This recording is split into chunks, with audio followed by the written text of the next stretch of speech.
Sementara itu, saudara, 135 pengungsi Muslim Rohingya yang dipindah paksa oleh sekelompok mahasiswa hingga Rabu malam masih terlantar di halaman parkir belakang kantor wilayah Kemenkumham Aceh.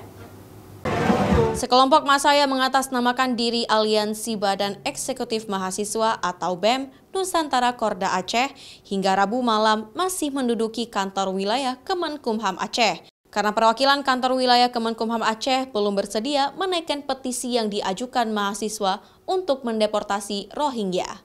Aksi mahasiswa yang memindah paksa pengungsi Rohingya dari basement Gedung Balai Mesraya Aceh atau BMA sebagai tempat penampungan sementara dibawa dengan menggunakan 2 truk ini mendapat penjagaan dari aparat kepolisian Polresta Banda Aceh. Pun demikian, aksi mahasiswa masih berlangsung larut malam. Dari Kemenkumham ini, mereka tidak mau untuk menandatangani petisi dari aksi mahasiswa. Yang jelas malam ini kita nginap, mungkin besok kita akan lanjutkan aksi lagi, ya untuk seterusnya kita lakukan konsolidasi ulang. Kita meminta pihak imigrasi Aceh untuk segera mendeportasi Rohingya. Kemudian meminta pihak Kemenkumham Aceh untuk mampu menerima Rohingya di sini sampai dengan batas waktu yang ditentukan. Artinya ketika keluar pernyataan bahwasanya mereka bisa dipindahkan ataupun bisa dipindahkan keluar Aceh, baru itu selesai.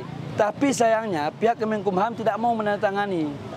Jadi informasi yang berkembang ya di masyarakat bahwa sudah ada ketidakpuasan daripada masyarakat ya, kami juga dalam kepolisian ini tidak masuk ke ranah tersebut. Kita mengamankan ya baik pengungsi Rohingya sendiri maupun adik-adik mahasiswa dan masyarakat. Supaya apa? Supaya tidak terjadi miskomunikasi ya.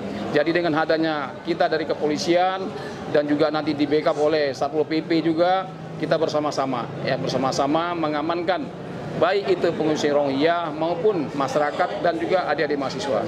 Walau kemudian dikembalikan ke Balai Mesraya Aceh, para pengungsi hingga saat ini Aceh sudah didatangi 8 gelombang pengungsi Rohingya, di mana 3 kapal berlabuh di Kabupaten Pidi, 1 di Kabupaten Biren, 2 Aceh Timur, serta 2 kapal di Kota Sabang.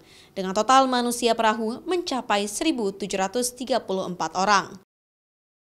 Raja Umar, Kompas TV, Pidi.